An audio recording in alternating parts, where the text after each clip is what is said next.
Hello, everyone. Good to see you today. So, I have a surprise for you today. It was almost a surprise for me. So, welcome to my humanness. Okay, so you may have remembered it last month. There was a time last month where I was telling you we were going to have a guest presenter come on and was going to talk to us all about a really cool technique where you can kind of get to know your brain, how your brain works, your right brain, your left brain, and we had there was a time zone issue because we in the United States had gone on daylight savings time and New Zealand had not gone on daylight savings time yet. And so we had this schedule snafu. Well, so we rescheduled to April and we rescheduled to today. And in my haste, I completely forgot that it was today. And thank goodness our guest speaker today had reached out and said, "Are we still on?" I was like, "Oh my gosh, yes." So here we are. It may feel a little surprising to your nervous system to like, who is this person? I don't know who this person is. This isn't what I was expecting. I thought we were going to be talking about food today. So if that is the case for you, my apologies, completely my human error. But hopefully, hearing your story, you're like, oh, okay, I get it. This makes sense. Now I understand what's going on. But here's what I can promise you. This is going to be a fascinating discussion. Basically, what we're going to do is we're going to introduce you to a concept that I'm going to guess you're not really familiar with and you probably haven't heard of before because I hadn't. Now, this doesn't mean I know everything, but I know I'm generally kind of a little more studied up on some of the stuff than you guys are. So, the goal of today is to essentially just introduce you to this concept, how it can work. What Noeline does, she actually did this profiling with me. So we're going to talk a little bit about kind of what that looked like, what I learned for myself through it while she explains the process. And as you hear about it, if you're like, oh, this is fascinating, I would love to do this for myself, we can get you in contact with Noeline. But we also want you to be able to, and so Noeline, even as you're doing, as we're talking together, I want to make sure that everybody who is listening to this, whether they get their own map done or not, that they can take away some learnings for themselves from our time together. Okay, so without further ado, I'm going to introduce Noeline Levinson to you. And if anybody has any questions at all while we're doing this, just do what we normally do, which is type into the chat and we'll go from there. So Noeline, I will let you take it from here. Okay, hello, it's lovely to meet you all. Thank you for allowing me to intrude on your weekly meeting. I am a genetic brain dominance profiler. So what on earth is that? A genetic brain dominance is actually a blueprint of how your brain functions. It's genetically inherited, like the color of your hair or the color of your eyes. And you're born with this blueprint and you die with it. It doesn't change throughout your life. So fortunately, you only ever have to have your brain profiled once. It does come across as a personality profile. And today there are literally thousands of kinds of profiles out there, from Myers-Briggs to the human design. There are hundreds. But the beauty about this one is that it's not done through a questionnaire. So that's one of the most important things about this, because when I did this in the corporate world, and I managed to profile one of the heads of the banks, and you can hear I'm from South Africa originally. And so I profiled one of the top directors of the bank, and he had done thousands of profiles before. And I was nervous as a leaf. I was shaking. And I had to do this brain profile with him, and the way I do it is using kinesiology. So I don't know if any of you are familiar with kinesiology. It's also called muscle checking. And unbelievably, you can do this remotely. But at this point, I did it to him, in front of him. And honestly, I was shaking. I can't describe to you how nervous I was. And I did the profile, and that was a little bit outside the box, a little bit woo-woo. The kinesiology was a bit weird. But after I gave him all the information about his profile, he said to me, this was by far the best profile he'd ever done. A, because it wasn't a questionnaire, because he said to me every time he had to answer questionnaires, there were multiple choice answers, and sometimes the three questions, he felt that he could answer all three, tick all three. So now which one was he going to answer? And the very next question, not one of them applied to him. So now which one was he going to answer? And so he would think about who was going to be reading this, and he'd answer according to that, but not according to the way his brain actually was wired.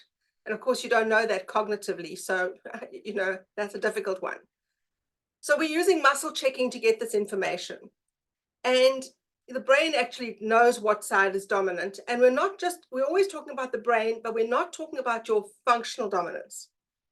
And you have to keep reminding yourself that, because we get confused between genetic dominance and functional dominance. And functional dominance is the hand you write with, the foot you kick with.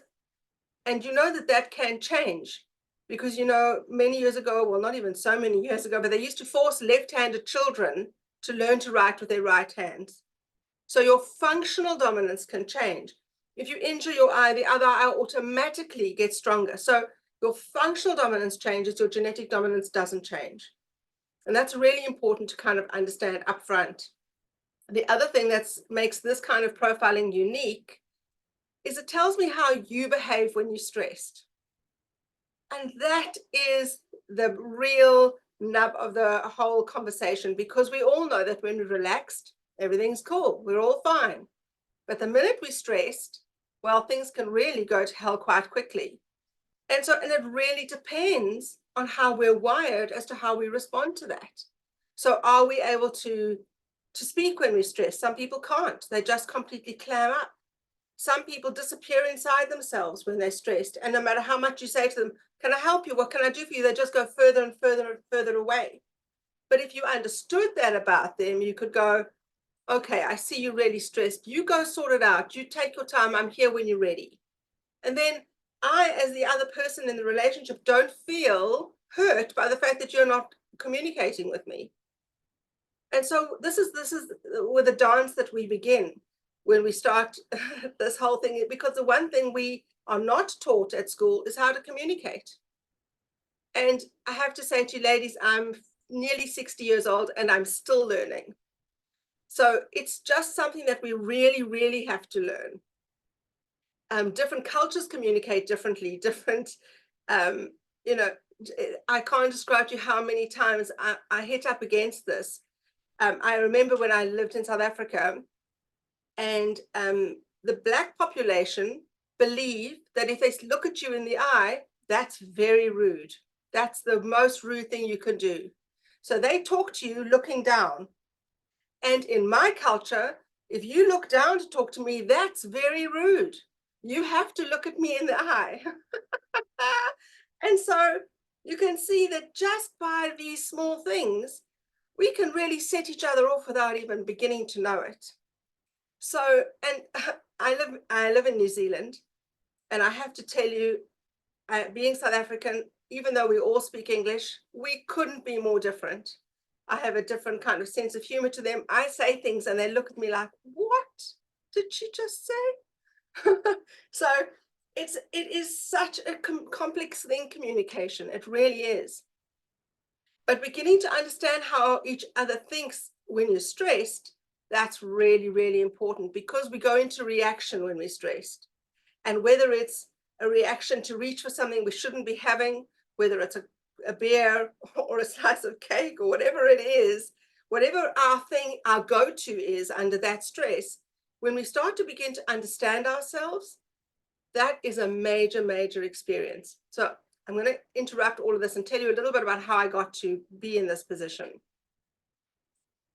I grew up in a family of academics. My mom was a psychologist, my dad was a psychiatrist, my sister was a doctor in paleontology, my other sister was studying her MA in psychology, and she landed up being a professor of nursing. But you can see that I grew up in a really academic place, and I was not like them. And they kept saying to me, why are you like this. Why don't you read? And I thought to myself, there must be something wrong with me if I'm not like them. Then, and I kept feeling like there must be something wrong. And at school, I remember sitting at my desk and my headmaster and my teacher was standing in front of the desk talking about me in front of me, but not to me. And the headmaster said to the teacher, well, she's got dyslexia, but she'll be okay. And, and okay, yes, I am okay. But I didn't get the results that I needed to go to university to study the things that I wanted to study. And at that point, all my friends went off to university and I was left behind. So that experience of being left behind again made me feel like there must be something wrong with me. I'm different. I'm not like everybody else. Therefore, something must be up with this. And I went to study to be a dancing teacher. So weird thing that I took that trajectory initially. And then I was incredibly lucky that my mum, being a psychologist she went off to Paris to study sound therapy with Tomatis, who was a professor of sound therapy. Professor Alfred Tomatis, I don't know if you know anything about that. Anyway, who resists, a ticket to Paris? She said, she phoned me and said, you've got to come to Paris. You've got to do this program, it'll help you. So, okay. I mean, who says no to Paris, right? So off I went, off to Paris, and I did this sound therapy program with Tomatis. And true enough, it did enable me to read. I was able to go back to South Africa and study psychology in English. And those textbooks aren't small and those words aren't short. And who knew what they were really talking about? But the point is that I did manage to read those textbooks and I did get through that. But I didn't really know how. I knew it had worked, but I couldn't have explained to somebody if they said, how did it work? I don't know, but it worked for sure. And then I was lucky enough, I don't actually know how anymore because it's many years ago now. I don't know how I landed up at my brain profiling teacher, but I landed up at her establishment and I had my brain profile done. And I have to tell you, it was a life-changing moment for me because, and for all my clients who see me, because once I understood how I was wired, not only did I start to understand why I'd had so much difficulty at school and why I'd had so much difficulty being like everybody else, but I actually began to like myself. I realized, well, it's okay. I'm not broken. There's nothing wrong with me. I'm just different. And I have incredible strengths, even though I'm different to them. And that was a huge turning point for me. I could really hold my head up high and say, wow, I'm just as clever as you guys. You can't do what I can do. And yes, I'm different, but I'm just as clever. And so, yes, I don't read libraries of books. Please don't send me libraries of books. I'm not going to read them. But I understand now what happens to me when I'm stressed. And I think that for me was the most important piece of information for me. I could then tell people who, like I've just said to you, if we're going to work together, if I need to profile you to see which one of us is going to be the one who actually proofreads the information. And I mean, I do this with my husband because he's the one who knows, he's the great reader. And I say to him, look, just proofread this for me because, I'm not going to be able to do that. And so when you know yourself, you can start to tell people what you need. And that is the game changer. Really, it is the game changer. I remember going into companies in South Africa and seeing people who were really unhappy at work. And I could see why they were unhappy because I had done the boss's profile. I could see their profile and I could see what was wrong. And then we could sit down together at the table and I could say to the boss, this is what this person really needs to thrive. Because they were feeling too vulnerable to be able to say, by the way, if you do this for me, I'll really work harder. I mean, who's going to say that to their boss? But if somebody else comes in and goes, if you do this for your staff, you will see a huge improvement in their willingness to work, in their wanting to do well. And so this is really one of the things that we look at. Do you have any So questions before I ramble on? I just want to pop in here. And this is why I was so fascinated in bringing Noeline in, because as you guys know, one of the things I'm always saying is there is nothing wrong with you, right? It's like as we can understand, oh, I'm not broken. Oh, it makes sense why I'm doing these things. It's like what Noeline does with this genetic brain profiling kind of just like helps take your understanding of yourself to a new level. So for me, I met Noeline through another kind of panel that I did for somebody else. There were several of us, and Noeline was talking about herself. And I was like, what? I'm so fascinated. And so I reached out to her and I was like, I would love to have you come in and talk to my group about what you do. And so what we decided was that she would do my profile so we could have kind of a real life scenario to share with you guys about. And I could tell you kind of what the experience was like. And I will say for this, there was nothing that Noeline told me that I didn't really know, but it was like, oh, yes, that is me. I mean, there were so many examples and so many things that she said that I was just like, yeah, even since I was really little, like I could come up with these very specific examples. And so, like, putting it all together and then really helping me see this is what you need under stress. This is what you need. These are the things that are the most challenging for you, that could to really be able to just distill it down to a handful of things. I've really been able to kind of bring that in. So I don't know, Noeline, I was thinking I've got the profile that you did for me. I was thinking maybe we could pull it up.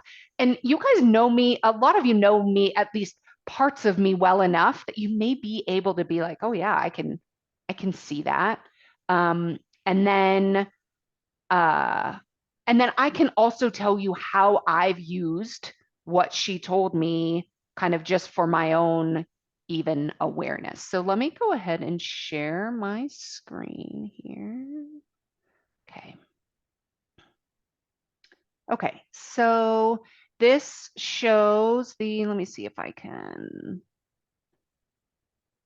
pick this up. Okay, so Noeline, I don't know if you want to talk through a little bit, if you want to kind of talk a little bit, and then I can maybe just kind of chime in with a few things. Okay. So first of all, we know that there are two hemispheres of the brain. We know that we're either left or right. Okay. And the funny thing is that we're cross-wired.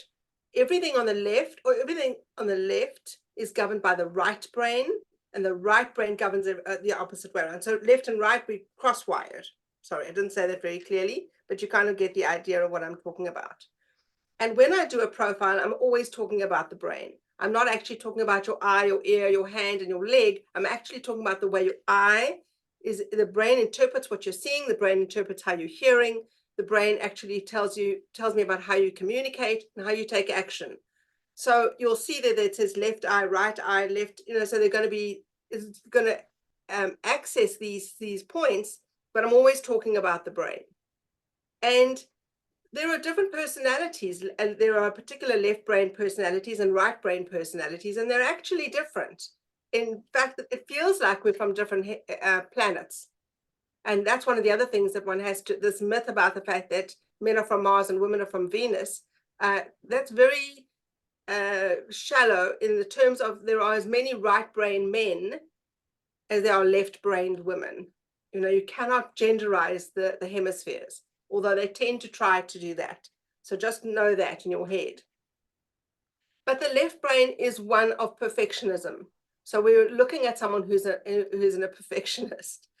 And perfectionism is an interesting thing because in some combinations of profile, it can become paralyzing because some people become so frightened to make a mistake that they don't do anything.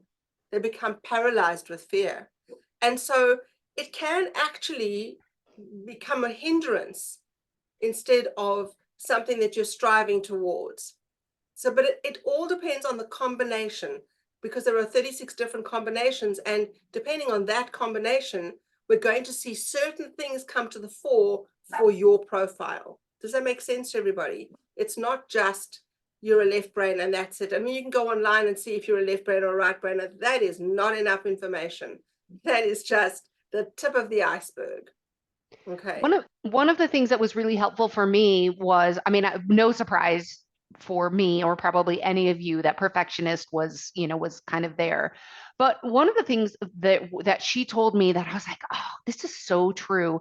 This that under stress, that for me, one thing at a time.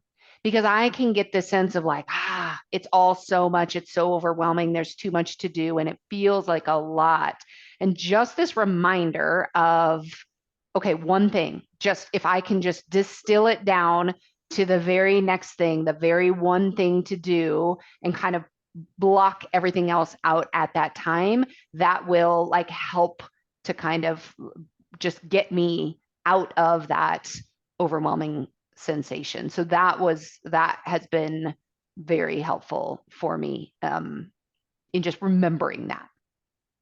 Absolutely. And I mean, I have to say to you that for the last 30 years, I've worked predominantly with children who have learning challenges. And when I profile them and I see that they have this left brain dominance, I always say to the parents, so do you find that you give your children or this particular child, three instructions? And for example, okay, go brush your hair, go brush your teeth, and then go pack your bag for school. And then you go upstairs and you find them in the bathroom and you say, what are you doing? I'm not sure. And they've lost the track because you gave them far too many instructions in one go. And so then it starts to become a panic and screaming ensues, and things can go to hell quite quickly for children at that point. Whereas I said to the one mum, right, so here we go. This is how you do this. Go brush your teeth. Done. Yay. Next. Okay, now go brush your hair. Done. Perfect. Super. Now go pack your bag for school. Done. And mornings became pleasurable for her. There was no screaming. There was no panic. There was no shouting. The child could go off to school feeling okay because there was no screaming and shouting. So just that one piece of instruction for left brainers, they need one thing at a time. The other thing that's really important for left brainers is that they don't like to be changed on a dime. So they do not like you to change your idea at the last minute. They really don't. So just so that you understand, I am a right brainer and I have a son who's a left brainer, and I profile my children, so I got this information quite early on. But I learned how to cope with that because I started to understand that the way I discipline him was according to my brain, and what was happening, it was exactly the opposite for him. So I am a right brainer, and so I can change it at a moment's notice. You can phone me and go, hi, do you want to go for a coffee? And go, yeah, okay. Or you can phone me and go, look, it's raining, I don't really feel like going. No problem, easy peasy. Okay. So I can do that, but I was also disciplining him according to how I felt that day. So if I was having a happy day, you could jump on the bed. But if I was being grumpy and I didn't feel so happy, I'd say you can't jump on the bed. Now for him, left brainers can't cope with that. What is the rule here? Is the rule I can jump on the bed, or is the rule I can't jump on the bed? Could you be clear about this, please? And when I started to see the confusion in his face, I realized, this is not the right way to discipline a left brainer. And so I thought, okay, hang on a moment. So here's the thing. The rule is you can't jump on the bed. But today I'm making an exception to the rule. Today you're allowed. Perfect, no problem. Tick, all good. So we have to begin to not only know ourselves and the people around us, but begin to start to see how does that work in conjunction with each of you? Because that changing the rules for left brainers can be detrimental. If I hadn't known that, what was starting to happen was that he was starting to lose faith in me. He was starting to not trust me, because I could change at a moment's notice. I'd say to him, okay, tomorrow we're going to the zoo. And then the day comes and I go, oh no, I really don't feel like going to the zoo. Can we go another day? Why, he'd have a complete meltdown. And so I was like, what? That's ridiculous. What do you mean you're having a meltdown? What is this about? But once I began to understand, actually left brainers don't do that. I would change the way I spoke. And I said to him, okay, tomorrow we're going to the zoo, but if it's raining, we won't go. And if I don't feel well, maybe we won't go then. And you'd go, okay. And that was it. The transition was so smooth, so smooth. So can you see it's so important to know who you're talking to? Something So, else and about then left let me brain and is, let me yeah, let me give you an example, like as it relates to food, for like a left brainer, right? So you can see where a left brainer might really prefer the structure of these are the foods that I eat. These are the choices that I make. But then there can be this kind of like, this is why sometimes if we are maybe a left brainer, it's like, no, this is the way that I eat these foods. Now, if I've made a mistake and I ate something that is not kind of like, in the approved good foods, whatever, like our previous diet mentality, then it's like, oh, now I failed. I'm not doing this. I have a failure. So now I'm going to, kind of go off of that. So sometimes then we can, like with this, even with this example of preparing the brain for possible changes, it's like, okay, this is the way, this in general, these are what I eat. Now, sometimes maybe there's some examples like if it rains, we're not going to the zoo. Sometimes I make these choices, but there may be some kind of, this is how I know whether I do this or I don't do that. There's like some rational understanding, like thinking behind how I make those decisions. So it's not just like we're kind of looking for some sort of kind of parameters. But again, we've got to be really careful not to make it like this very rigid, it has to be that way or it's off the other way. But we do like to have like a plan B, kind of possible changes. So it's not just this is the only way. And if it doesn't go this way, then now we're just completely shut down or whatever, however we respond to stress. Jen, that's a really good point you make. And you just brought up something I was about to start talking about, and that is, and you're absolutely 100% right about that. But one of the things that happen with left brainers is they have a predisposition to being more anxious. Mm. And the anxiety is something that's worth talking about here because they want to know what's coming next. And if they don't know what's coming next, then that is going to cause huge anxiety.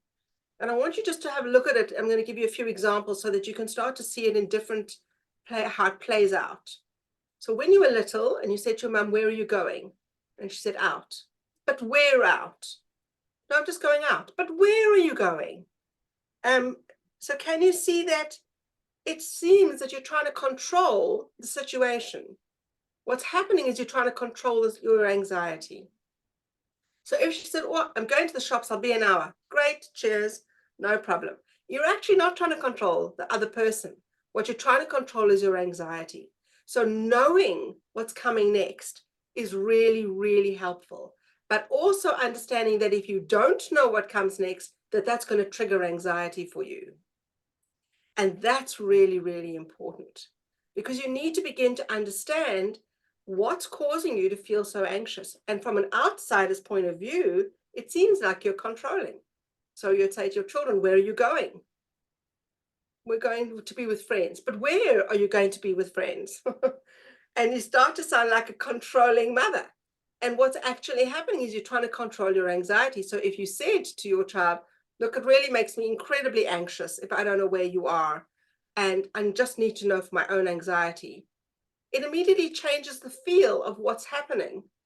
You're not coming across as a helicopter parent, you're coming across as somebody who has feelings and who becomes anxious. Yeah. And then there's more give and take at that point. Relating it to food is exactly the same. You want to know what is the structure, but you also want to know.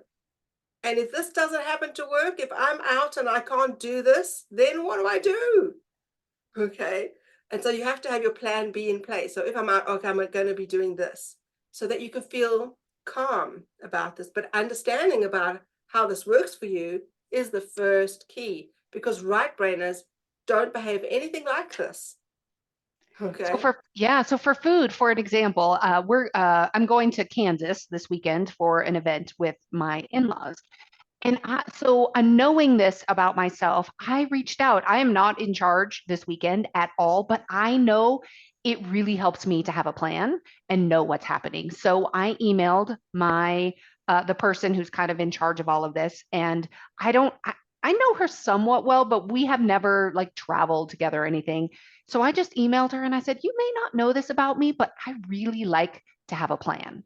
So it would really be helpful for me if I could understand what the plan is, where we're going to eat, what's going on." And so, she wrote back, she kind of gave some suggestions, and here's what we're doing. And I'm like, okay. I also, for myself, as far as like having a plan B, I mean, I don't do this when I'm at home or, it's just like an hour or two, but when I travel, I always have a bag of snacks, always. Like it's kind of my backup plan so that I don't end up somewhere really hungry or not knowing where my food is or whatever. And there are plenty of people who they don't need that. They just will find something. And I used to think, oh, like maybe I'm just like so afraid that, like I won't be able, like maybe I'm trying to like cling too much. And I'm like, no, it's because I just like a plan B. So many times I don't even eat the snacks, but I like having them there. They're just kind of there. They're fine. And so that is part of the way that I kind of navigate it for myself. Yeah. All right, so Absolutely. talking about the eye, like the left eye. So again, we're talking about the brain, the way that the brain is processing what we see. Yeah, Yeah. exactly. And so this is a really interesting one because the left eye tracks from right to left, which is the opposite way that English is written. Hmm. So if you happened to be Arabic or Israeli or reading Hebrew, you'd be fine. Left to right, because they read in the opposite direction. But English isn't written that way. And so the other eye, the right eye, tracks from left to right. So your right-eyed children or people read easily, can proofread easily, mistakes jump out at them easily. Left-eyed people do not have this.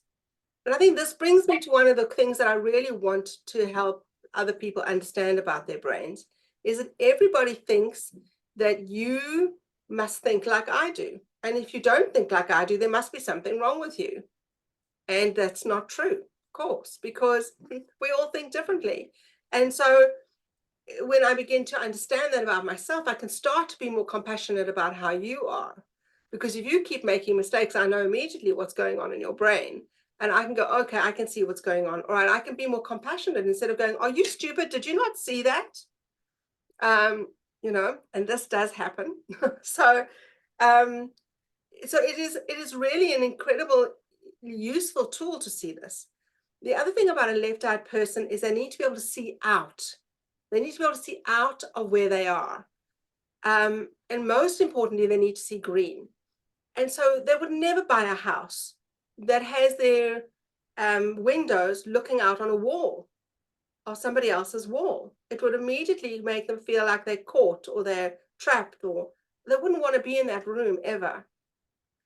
Whereas a right-eyed person, well, this is not really an issue. It doesn't even come up as an issue. So can you see how different we can be and how our needs are different?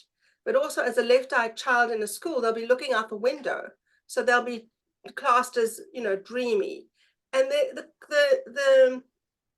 the difficulty is in this particular profile is that the left brain wants all the perfection and all the detail, and the left eye isn't wired for that. So there'd be this kind of play between the two, and this can go throughout the profile. So it can really cause quite a lot of internal struggle. And I think that's something that really is useful to bring to your own attention and be aware of. It's Move, interesting move. for me in my last house in my office, I had a window, but I always kept it shut and it was like over my shoulder. So I never ever looked out, never saw it. And when we moved, I now have this corner window and I can look out all the time. And it really has made, this is another one. When she told me this, I was like, oh, yeah. Like that wasn't a connection that I had made. But seeing Yeah. potential in people and situations, I mean, of course it makes sense, why I do what I do. Yeah. So this next thing is the game changer for most profiles. The left ear is a real game changer, and it's important to know this because When we are a certain way, we don't know that other people need what we don't need. So for example, I'm just going to talk about right-eyed people, right-eared people. Right-eared people don't need affirmation. They don't need to be told that they've done a good job. They're quite happy with the job that they've done, and they feel good about it. And that's it. They're not looking to be told that they did a good job. And so often those people are the CEOs of companies, and they don't need it, so they don't give it. But most of their managers, 99.99%, are left-ear dominant and are desperate to be told that they've done a good job. And this is one of the reasons we see such a lot of huge turnover of staff moving from one job to another, because they're not getting what they need. And when you say to them, are you unhappy in your job? They go, no, but nobody notices me here. Nobody values what I do.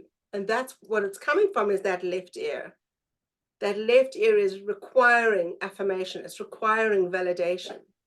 And if you don't get that validation, it's a serious, serious, serious event. It can cause you to feel like, why bother? And when you start to feel like, why bother, it can start to feel like depression. So it's such a big thing for us. That left ear is, you'll see it as a child. They'll come up and show you their drawing. Look, mom, look what I did. And if mom goes, okay, oh, that's not good enough. Oh, what happened? But if mom goes, wow, that's fantastic, let's stick it on the fridge. Yay. Okay, so can you see how important it is? It's such an important thing. I cannot stress it enough. It is the most important thing in a profile to know if you're talking to a left-eared person or a right-eared person. There's So another reason.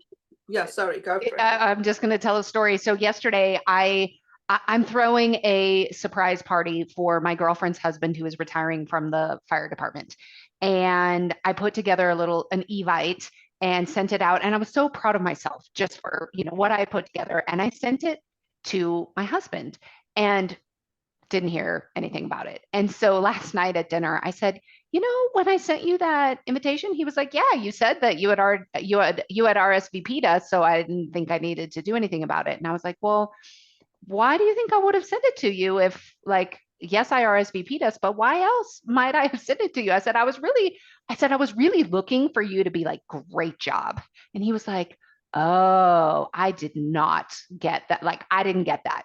And so this morning he sent me a text and he was like, great job on the Evite. It looks so great. And even after telling him it's what I needed, I saw it and I was like, oh, like it really was very much what I was looking for. And so, but it was so great for me to be able to just tell him, like, that thing, this is really what I wanted.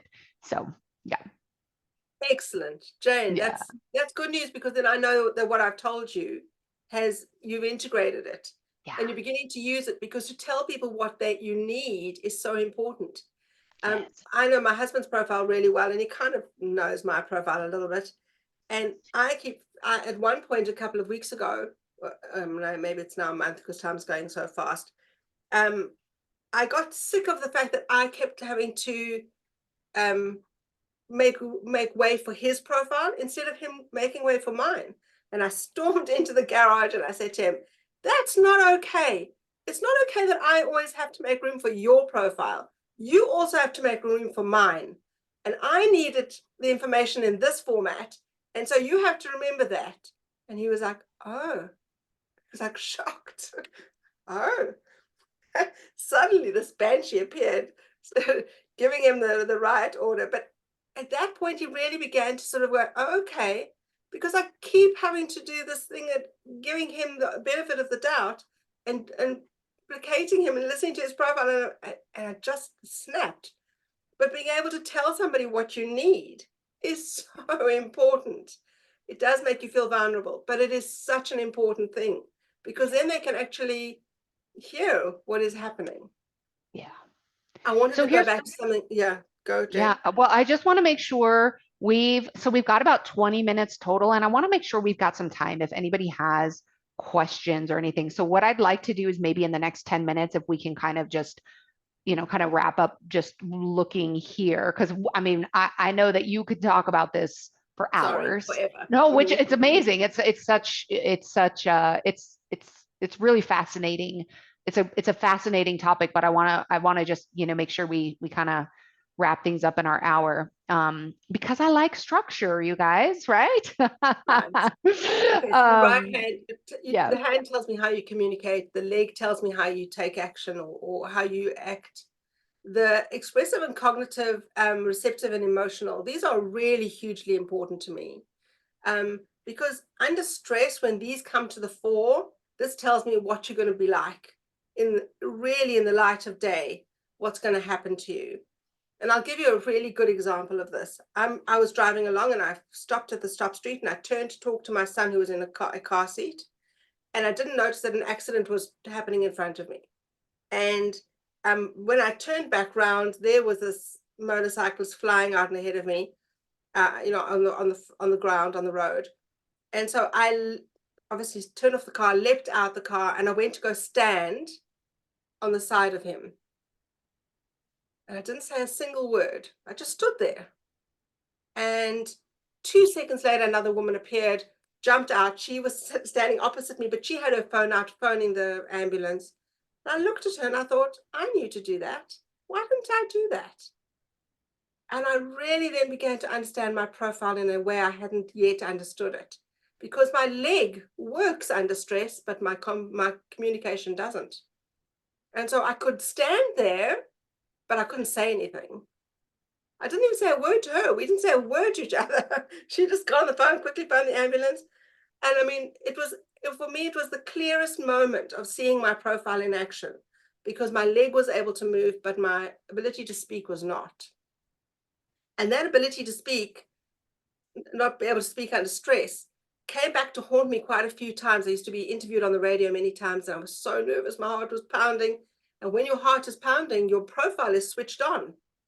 And when your profile is switched on, that's when you're in your stress profile. And at that moment, I wasn't really speaking. So my husband said, your first few sentences on the radio are gobbledygook. I was like, oh, okay then. So the next time I was on the radio, I planned very carefully what I was going to say for the first few sentences until my heart calmed down. And I realized I can't see those millions of people who are listening, so it doesn't matter. They're not there. We're just going to have this conversation. And I calmed down and I was fine after that. So you start to learn strategies depending on what it is that's happening for you. Yeah. And really understanding yourself, there just isn't anything like it. There just isn't anything like it. It's just marvelous. And so the what was interesting to me about the left leg was like it's adventurous and rebellious, likes to do things its own way, doesn't want to be told how to do things. And so this is where, and likes variation within structure. So this is where, I kind of could get with the food, right? Kind of like, well, don't tell me what to do. But then also, like, I like structure. So part of me wants you to tell me what to do, but part of me doesn't want you to tell me what to do. That's why I have that podcast episode. Tell me what to do. Don't tell me what to do. Right. Because and I can see so clearly this, um, that within there. And then also not liking confrontation. Um, Yeah. yeah. So, and then here, sharing suggestions that I've found to be useful. It's so much of what I do, right? Yeah, really interesting. Really interesting. So for me, if you want to talk about, so then when I'm under stress, then I lose my right brain. So I'm sensitive to stress, but I do have the ability to speak. So where Noeline doesn't, I have the ability to speak, which I can think about a time where I came across two women who had just had a bicycle accident. And I was able to be right there and to be in action and to speak and to do that. But a lot of times, like this says, people don't necessarily know when I'm under stress because I'm kind of uh maybe I look more calm, maybe I'm more aloof. So my work is to let people know when I'm stressed, to let people know when I need help and to ask for help. So that was like a big kind of like, oh. The other thing that was huge, huge, huge for me that I did not know and really came so clear to me in working with Noeline was with processing. So this, where I process externally, needing a sounding board, not looking for advice. Once I hear the issue that I'm dealing with outside of my head, I can fix it. So, so often I really thought I needed it. It's like, tell me what to do. Like, I really thought I was looking for advice, but then sometimes I would kind of almost like resist the advice. But what I've realized is I just need to talk it out.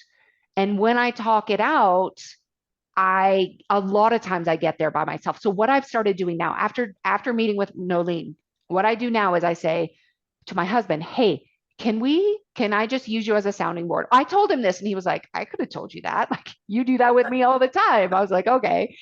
But what we've kind of come to this agreement with is, okay, we're going to talk. I'm going to use you as a sounding board. I might ask you for advice, but I also might not take it. And so I kind of have permission to get advice, but also permission to not take it and to really trust that I'm probably going to get there on my own. I just need to talk it out loud. And that has been huge for me. Yeah. Brilliant. Yeah. Yay. Yeah. So big for me. Yeah. All right. We're sharing a lot of information about kind of the genetic brain profile mapping. Is that what we call it? Profile dominance mapping. What questions are coming up for people? Yeah, go ahead, Lauren. Hi, my name is Lauren. Thank you so much, Noelle. This is absolutely fascinating. Um, like just the example Jane just shared, that you would know that trait by mapping her brain. Like, so fascinating. I mean, I have so many, but I'll just pick one.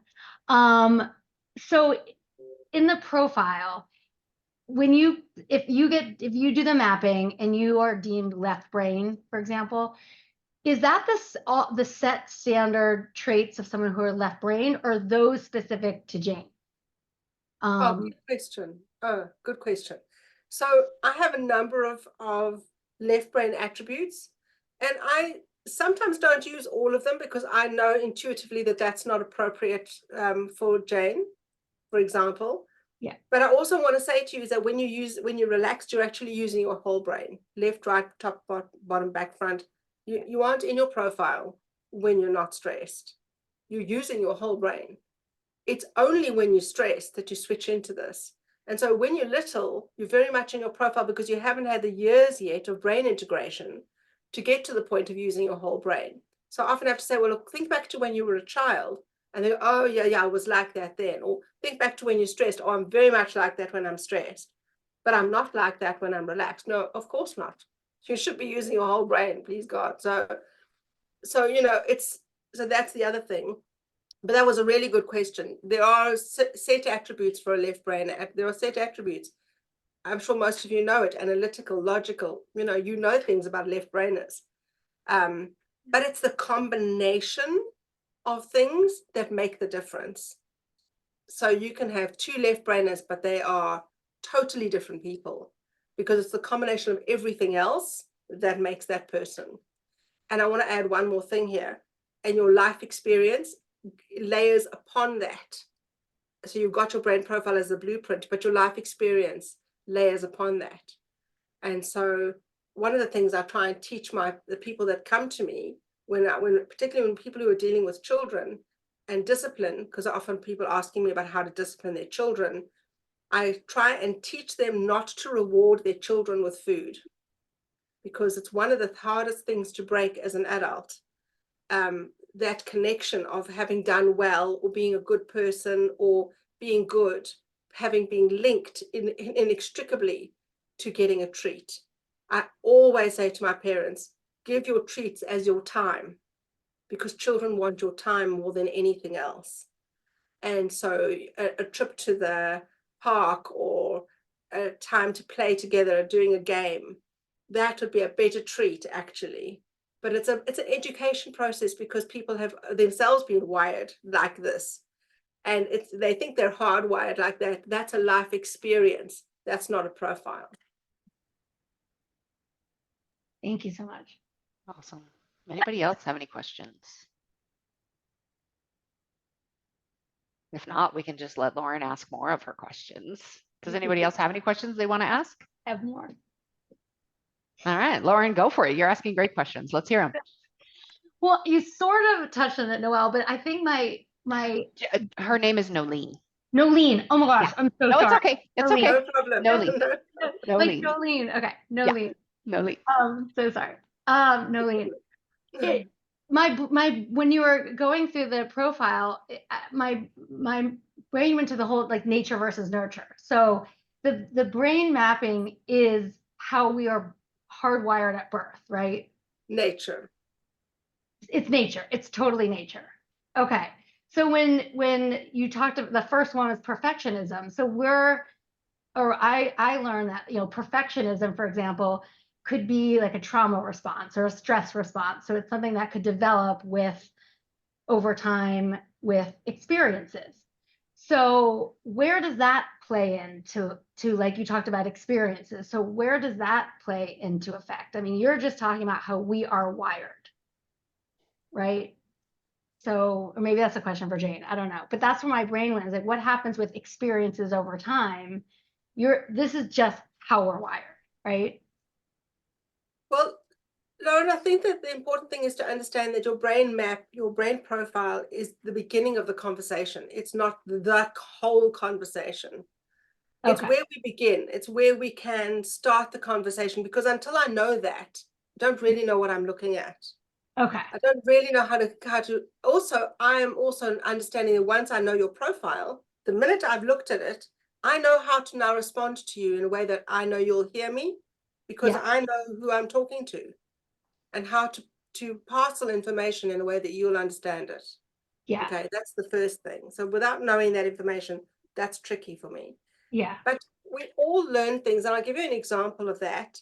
Right brainers are very accommodating. In fact, they're over accommodating because they don't want people to be cross with them. And so they'll say yes to things they really would really prefer to say no to.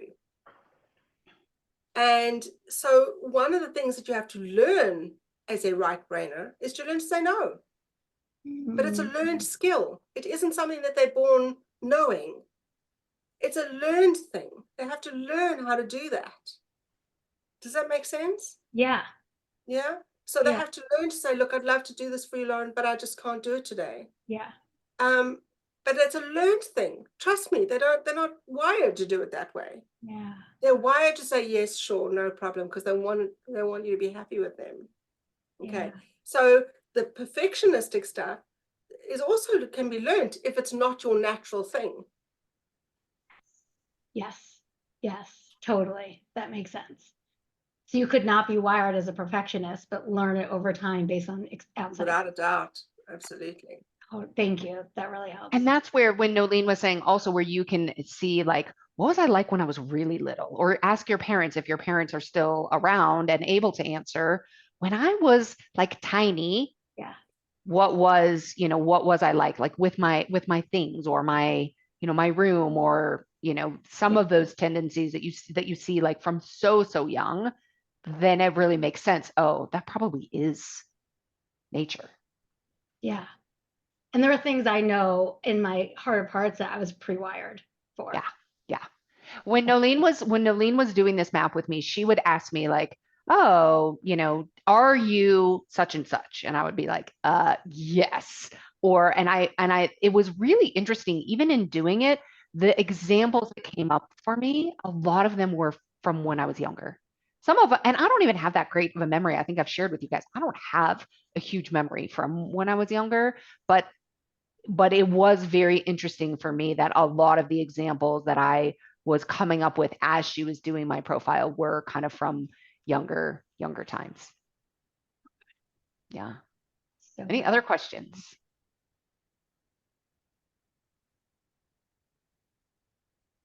All right, Lauren, you got another one? No. There was more, but I can't remember more. Yeah. So Noeline, we have some people who are like, oh, I would love to do this. If somebody would like to have their mapping done, tell us what that looks like. No problem. Well, I think I thought to myself that I would just send you a booking link. Okay. in that way it's just easy. Then you can pass it around to anybody Yep. who would like a profile. The Yep. profile takes about an hour and a half to 2 hours to do. Obviously, I'm doing it online. And although if you were living down the road, I would do it face to face. And the cost is $150 American dollars. So, as my mentor says, for a pair of shoes, you could have your brain mapped. The cost of a pair of shoes. But So so I will say, wonderful. I know, money is of course an important thing, and we all, need to pay attention to where we spend our money. It was really, really helpful for me. And it's kind of, I will be the first to admit, it's kind of weird when she's doing the initial kind of mapping. I mean, you just sit there and she kind of tunes into you. I'm sitting there thinking, this is woo. Like, I don't even know, like, how she's in New Zealand, I'm in New Mexico. Like, I don't, well, okay. And then she, there's just kind of some silence as she tunes in, and then she just goes through each one and she just talks about, just like, she did. She talks about it. She gives examples. She asks, are you this? Are you that? And you're like, oh my gosh. Or there were a couple of times that I was like, no, actually, not so much. Like the proofreading, for example, on the eye, in terms of what I see under stress. Apparently, I don't read or proofread very well, but I will tell you, in my whole brain, I am like a master proofreader. I've been called eagle eye by multiple attorneys, and Lauren knows. Lauren knows my eagle eye status. So it was so interesting because she was asking, like, are you not you're probably not very good proofreader. I'm like, oh no, I am. She was like, oh, well, that's so fascinating, because when you're under stress, you probably aren't.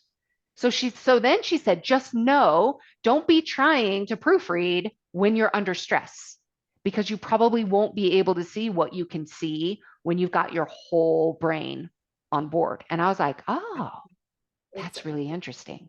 So it's not a case, if you get your profile done, it's not, definitely don't be where, if she asks, are you like this? And you're like, no, not really. Don't just agree because she's supposed to know what she's doing. There were some times I'm like, oh, and then she would help make sense of that too.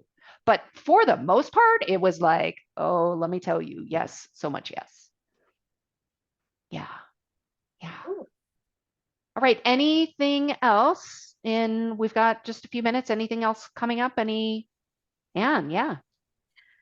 I think it would be so fascinating to do this for you, for people who have no idea, like they aren't introspective.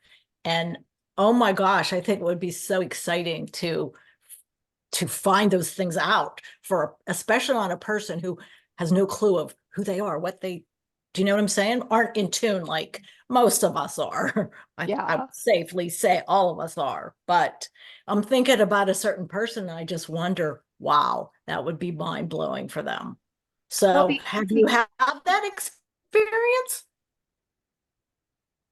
Well, and I have had that experience a lot, because I often profile, I tell you, one of them was a profile a 16-year-old. And obviously his mother had booked the appointment, he hadn't gone out of his way to come and find me. Okay. And but he had dropped out of school, and he actually spoke French, and so we actually didn't speak at all together. But his mom was there, and she did the translation for me. And at the end of the profile, I saw him smile and turn to her and say, you see? Because he had been seen. He really felt seen. He felt acknowledged. He felt, you see, I kept trying to tell you this, but now somebody else has told you. And she was so ecstatic. She phoned me the next day and said, I haven't seen him smile for years.